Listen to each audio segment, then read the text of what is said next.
क्या है दिलीप यादव केस? कैसे इस केस ने मेरठ की मुस्कान की याद दिला दी? क्या हुआ था दिलीप के साथ? इस केस फाइल का जो सच है वो आपको पूरी तरह से चौंका देगा। आखिरकार कौन है इस शातिर केस का मास्टरमाइंड? हर बार की तरह कोई अपना या फिर कोई पराया? आइए बिना देरी के फटाफट से शुरू करते हैं आज की इस केस फाइल को।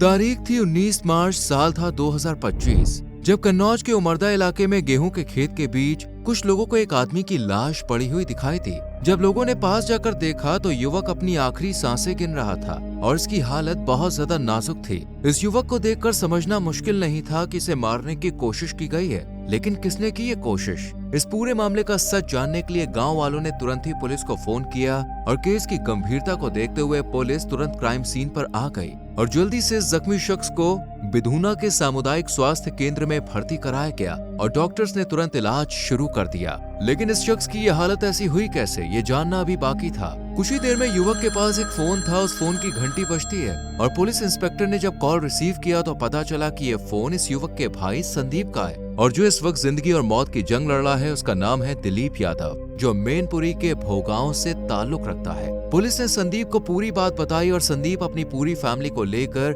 बिधूना के अस्पताल में आ जाता है और जब परिवार अपने बेटे की हालत देखता है तो उनके पैरों तले जमीन खिसक गई। दिलीप की हालत काफी खराब थी, इसलिए डॉक्टर्स ने दिलीप को सैफई मेडिकल कॉलेज में भेज दिया। यहाँ जब डॉक्टर्स ने दिलीप का ट्रीटमेंट शुरू किया और सिटी स्कैन करवाया तो खुलासा हुआ कि दिलीप के सर में गोली अभी भी मौजूद है, इसलिए दिलीप के जल्द सही होने की उम्मीद नजर नहीं आ रही थी। वहीं ऑपरेशन थिएटर के बाहर दिलीप के करीबी रिश्तेदारों और परिवारों की भीड़ लगी हुई थी और इनमें से एक लड़की थी प्रगति, जो फूट फूट कर रोई जा रही थी। दरअसल प्रगति दिलीप की ही पत्नी थी और दोनों की शादी 5 मार्च को हुई थी और शादी के 15 दिन बाद दिलीप के साथ इतना बड़ा हादसा हो गया। प्रगति बुरी तरह से टूट चुकी थी, लेकिन इसके भाई आलोक ने बहन को सहारा दिया। अब तक डॉक्टर्स ने पुलिस को भी इन्फॉर्म कर दिया था कि दिलीप को मारने की कोशिश की गई थी और इसके सर में से एक गोली भी बरामद हुई है। ये देखकर पुलिस ने अब इसे एक्सीडेंट केस की तरह नहीं बल्कि मर्डर केस की तरह इन्वेस्टिगेट करना शुरू कर दिया और सबसे पहले दिलीप के घर वालों के बारे में जांच पड़ताल करनी शुरू की, जिसमें पता चला कि दिलीप एक अच्छी कारोबारी फैमिली से बिलोंग करता है। पिता शहर के जाने माने कारोबारी थे और परिवार में पैसों की कोई कमी नहीं थी और न ही किसी के साथ कोई दुश्मनी थी। तो फिर दिलीप पर किसने हमला किया? अभी पुलिस ये सब जानने में जुटी ही थी कि इतने में डॉक्टर्स ने बताया कि दिलीप की हालत और ज्यादा खराब हो रही है, इसलिए जल्दी से दिलीप को ग्वालियर के एक बड़े हॉस्पिटल में एडमिट करा दिया गया। इसके बाद आगरा में इसे लाया गया और कोई फर्क न दिखने पर दिलीप को आखिर में औरैया के चिचौली मेडिकल कॉलेज में भर्ती कराया गया। लेकिन 21 मार्च को दिलीप ने आखिरी सांस ली और इस दुनिया से विदा हो गया। डेथ के बाद पुलिस ने दिलीप का पोस्टमार्टम कराया और फिर परिवार को दिलीप की बॉडी सौंप दी गई। पोस्टमार्टम रिपोर्ट से पता चला कि दिलीप की बॉडी पर करीब 9 गहरे जख्म थे, जो किसी धारदार हथियार की देन थे। इसके अलावा सर में से एक बंदूक की गोली भी निकली थी, यानी जिसने भी दिलीप को मारा उसने बेरहमी की सारी हदें पार कर दी थी। और जब जख्मों से लहूलुहान दिलीप का शव गांव पहुंचा तो हर कोई दुख के सागर में डूब गया। प्रगति तो दिलीप की मौत को बर्दाश्त ही नहीं कर पा रही थी और लोग भी इसकी हालत देखकर काफी दुखी थे, क्योंकि प्रगति की शादी अभी कुछ दिन पहले ही हुई थी और मात्र 17 दिनों में ये एक विधवा हो चुकी थी। खैर दिलीप का हिंदू रीति रिवाज से अंतिम संस्कार कर उसे आखिरी विदाई दी गई और यहाँ से पुलिस की इन्वेस्टिगेशन तेज हो गई और औरैया जिले की पुलिस ने दिलीप के केस को एक किलिंग केस की तरह दर्ज कर सॉल्व करने की कोशिश की और एक खास इन्वेस्टिगेशन टीम बनाई गई और सबसे पहले संदेह केस की सच्चाई जानने की शुरुआत की गई परिवार से। प्रगति ने बताया कि 19 मार्च की सुबह करीब 10 बजे दिलीप ने उससे फोन पर बात की थी। इस वक्त दिलीप कन्नौज के उमरदा कस्बे में था, क्योंकि यहाँ पर पुल बनाने का काम चल रहा था और दिलीप हाइड्रा क्रेन से सामान उठाने रखने का काम कर रहा था। कुछ ही देर में काम खत्म होने के बाद दिलीप ने घर जाते वक्त पटना नहर पुल के पास बने एक ढाबे में खाना खाया और यहीं पर दिलीप ने संदीप को फोन करके बताया था कि वो काम खत्म करके कुछ देर में घर आ रहा है और इस वक्त वो ढाबे पर खाना खा रहा है। लेकिन 2 घंटे बीतने के बाद भी दिलीप घर नहीं पहुंचा।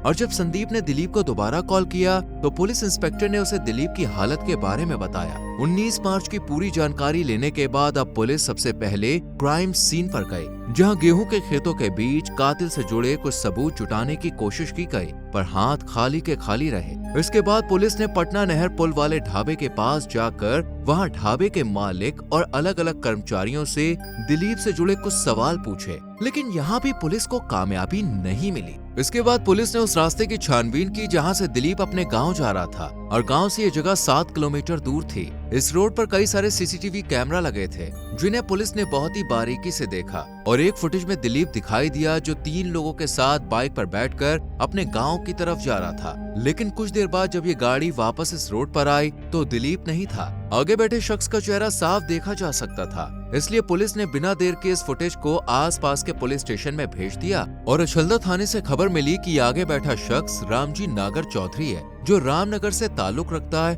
और कुछ ही समय पहले जेल से रिहा हुआ है। रामजी पर 10 क्रिमिनल केसेस दर्ज थे और ये अव्वल दर्जे का क्रिमिनल था, लेकिन दिलीप इसके साथ गाड़ी पर क्यों बैठा था और फिर इनके साथ वापस क्यों नहीं दिखा? ये सब सवाल पुलिस के दिमाग में शक पैदा कर रहे थे, इसलिए पुलिस ने अब रामजी से ही पूछताछ करने का फैसला किया। और जब रामनगर में छापा मारा तो रामजी हाथ नहीं लगा, क्योंकि वो फरार हो चुका था। ये देखकर पुलिस का शक और बढ़ गया और जगह जगह पुलिस ने इसे तलाश करना शुरू कर दिया, और आखिरकार 24 मार्च 2025 को पुलिस की मेहनत रंग लाई और रामजी पुलिस के हाथों पकड़ा गया, और इसके साथ एक और शख्स जो इसका ही साथी था उसे भी पुलिस ने गिरफ्तार कर लिया। हालांकि पुलिस ने जब रामजी से पूछताछ की तो उसने अपने बारे में सब कुछ सच बता दिया। इसके पिता का नाम महेश नागर था और ये रामनगर में ही अपने परिवार के साथ रहता था, जबकि इसके साथ जिस दूसरे लड़के को पकड़ा गया था उसका नाम था मनोज यादव, जिसे लोग प्यार से अनुराग कहकर पुकारते थे। अनुराग सियापुर हाजियापुर गांव से बिलोंग करता था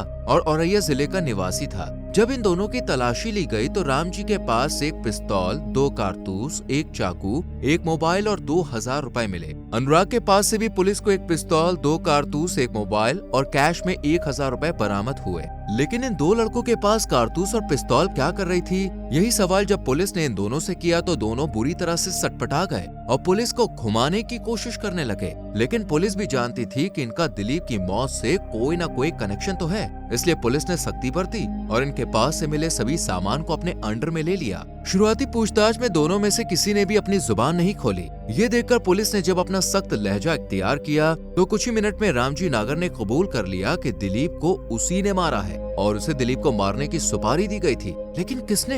यही सवाल जब पुलिस ने पूछा तो रामजी नागर ने सारा सच उगल दिया, जिसे सुनकर पुलिस भी हैरान रह गई। दरअसल दिलीप को मारने की सुपारी किसी और ने नहीं बल्कि उसकी ही पत्नी प्रगति और उसके प्रेमी अनुराग ने दी थी, और इस काम के बदले रामजी नागर को 1 लाख रुपया एडवांस कैश भी दिया गया था, जबकि 1 लाख रुपए काम पूरा होने के बाद देने की बात कही गई थी। दिलीप को मारने के बाद रामजी नागर ने अनुराग को मिलने के लिए बुलाया ताकि उसका जो 1 लाख रुपया बच रहा है वो उसे ले सके, लेकिन पुलिस ने मौके पर पहुंचकर दोनों को गिरफ्तार कर लिया। सारा सच जानने के बाद अब पुलिस अनुराग के पास पहुंची, जो पहले से ही डरा सहमा बैठा हुआ था, और जैसे ही पुलिस ने इससे सख्ती से पूछताछ करनी शुरू की तो अनुराग ने बिना टाइम वेस्ट किए तुरंत ही पुलिस के सामने सारी बात कबूल कर ली और बताया कि मैं और प्रगति दोनों पिछले 4 साल से प्रेम संबंध में हैं। दोनों ने अपने अपने परिवार के सामने शादी करने की बात रखी, लेकिन प्रगति के घर वालों ने साफ इनकार कर दिया, क्योंकि उनका मानना था कि अनुराग एक अच्छा लड़का नहीं है। अक्सर उसकी क्रिमिनल एक्टिविटीज में इन्वॉल्व होने की खबरें भी आती रहती थी,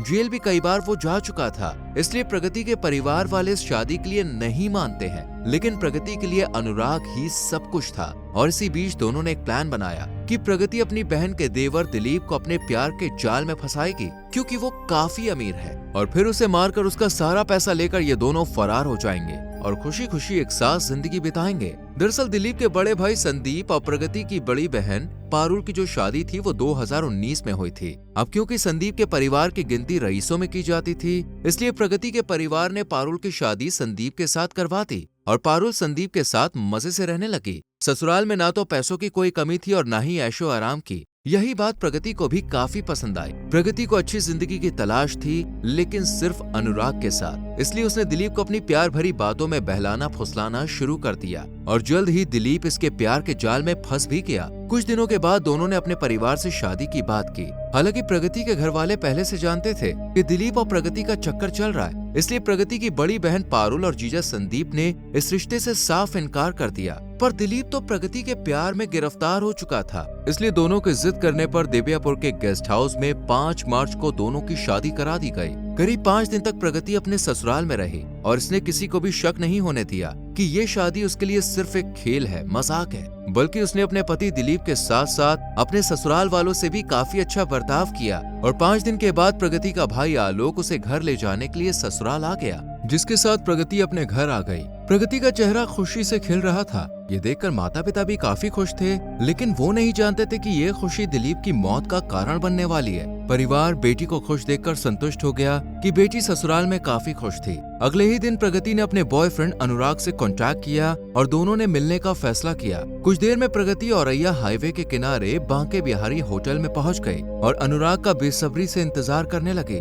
और जल्द ही इंतजार की ये घड़ी खत्म हुई और अनुराग होटल के कमरे में आ गया। दोनों एक दूसरे को देखकर काफी खुश हुए। प्रगति ने अनुराग से कहा कि प्लान के मुताबिक मैंने दिलीप से शादी कर ली है, अब बस जल्दी से दिलीप को मारने का इंतजाम कर लो। अनुराग ने प्रगति को बताया कि मैंने अपने कजन से कॉन्ट्रैक्ट किलर की बात कर ली है, जो लोगों की जान लेने में माहिर है और वही दिलीप को भी ठिकाने लगा देगा, लेकिन उसे इस काम के बदले पैसे देने होंगे। पैसों का नाम सुनकर झट से प्रगति ने कहा कि मुझे मुंह दिखाई में करीब 70,000 रुपए मिले हैं और 30,000 रुपए दिलीप ने मुझे खर्च के लिए दिए थे। इस तरह 1 लाख का इंतजाम है। इसके अलावा मेरे पास 8 लाख रुपए के करीब गहने भी हैं, जिन्हें बेचकर हमें और पैसे मिल सकते हैं। जल्द ही अनुराग ने रामजी नागर से कांटेक्ट किया, जो कुछ ही दिन पहले जेल से रिहा हुआ था। ना तो इसके पास काम था और ना ही खर्चे के लिए पैसे, इसलिए जब इसे दिलीप को मारने का कॉन्ट्रैक्ट मिला तो ये भी तुरंत इस काम के लिए राजी हो गया। 17 मार्च 2025 को दोबारा अनुराग और प्रगति ने मुलाकात की और यहाँ पर दोनों ने दिलीप को मारने का पूरा प्लान बनाया और इसी होटल के रूम में रामजी नागर को भी बुला लिया और तीनों ने एक साथ बैठकर इस काम को अंजाम देने के लिए फुल प्रूफ प्लान तैयार किया और साथ ही दिन, तारीख, जगह सब फिक्स कर ली। रामजी नागर ने दिलीप को मारने के लिए करीब 3 लाख रुपए की मांग की। इतनी बड़ी रकम सुनकर अनुराग और प्रगति दोनों हैरान रह गए और प्रगति ने तो इस डील को कैंसिल करने का ही मन बना लिया, क्योंकि रकम काफी बड़ी थी। लेकिन फिर रामजी नागर 2 लाख रुपए में इस काम को अंजाम देने के लिए मान गया और अनुराग ने इसे एडवांस में 1 लाख रुपया भी दे दिया, जबकि 1 लाख रुपए काम पूरा होने के बाद देने का वादा किया गया। पूरा प्लान बनाने के बाद प्रगति ने दिलीप के साथ काफी अच्छे से बात करना शुरू कर दिया। वो अपने मायके में रहकर दिलीप को कई बार फोन करती, वीडियो कॉल्स करती और अपनी पत्नी की इतनी परवाह और प्यार देखकर दिलीप भी इसकी बातों में अच्छी तरह से फंस चुका था। दोनों को बात करता देख दोनों के परिवार वालों को भी लगने लगा कि हाँ, दोनों एक दूसरे के साथ काफी खुश हैं और यही प्रगति दिखाना भी चाहती थी, ताकि परिवार का शक उस पर ना जाए और दिलीप रास्ते से भी हट जाए। फिर आया 19 मार्च का दिन, जब सुबह के करीब 10 बजे प्रगति ने दिलीप को फोन किया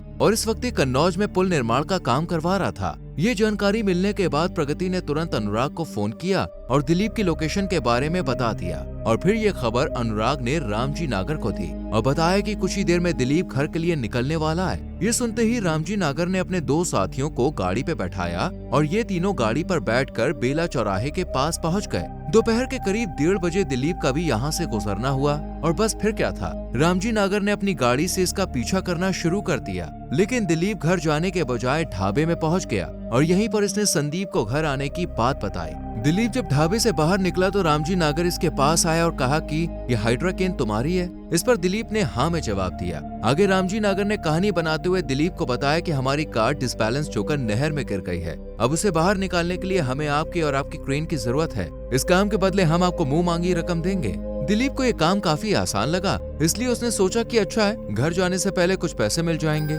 इसी लालच में वो रामजी नागर के साथ चल दिया। इस वक्त दिलीप रामजी नागर की गाड़ी पर ही गया था, क्योंकि रामजी नागर ने उसे पहले जगह देखने के लिए कहा। इसलिए दिलीप अपनी क्रेन यहीं छोड़कर उसके और उसके 2 साथियों के साथ यहाँ से गाड़ी पर चला गया, जो सीसीटीवी फुटेज में रिकॉर्ड हो गया और इस फुटेज ने इस केस को सॉल्व करने में काफी मदद की। कुछ दूर जाकर रामजी नागर ने गाड़ी रोकी और इसके साथियों ने दिलीप पर हमला कर दिया और उसे घसीटते हुए गेहूं के खेत में ले गए। यहाँ दिलीप को इन लोगों ने बहुत मारा और धारदार चाकू से कई बार इस पर वार किए और फिर इसके सर पर एक गोली भी मारी। इतना सब करने के बाद इन्हें लगा कि दिलीप मर जाएगा, लेकिन ऐसा हुआ नहीं। जब लोगों ने इसे खेत में पड़ा हुआ देखा तो दिलीप की सांसें चल रही थी। इसके बाद दिलीप को अस्पताल में एडमिट करवाया गया और पुलिस ने उसका पूरा बयान ले लिया था, पर अफसोस दिलीप बच न सका। पर हाँ, जाने से पहले उसने अपना बयान दे दिया था। सारा सच जानने के बाद पुलिस ने प्रगति को भी गिरफ्तार कर लिया और महज 8 दिन के अंदर यह पूरा केस सॉल्व हो गया और इस केस से जुड़े जो भी मुजरिम थे उन सबको पुलिस ने हिरासत में ले लिया। अब इन्हें क्या सजा मिलती है ये तो आने वाला वक्त ही बताएगा। दोस्तों, इस केस फाइल के बारे में आपका क्या कहना है? कमेंट सेक्शन में अपनी राय जरूर दें। वीडियो को लाइक और शेयर करें और चैनल को सब्सक्राइब करके बेल आइकॉन प्रेस करें जिससे आने वाली केस फाइल्स मिस ना हो। साथ ही हमारे म्यूजिक चैनल जीसी म्यूजिक को सब्सक्राइब कीजिए जिसका लिंक आपको डिस्क्रिप्शन में मिल जाएगा। Till then, bye bye, take care.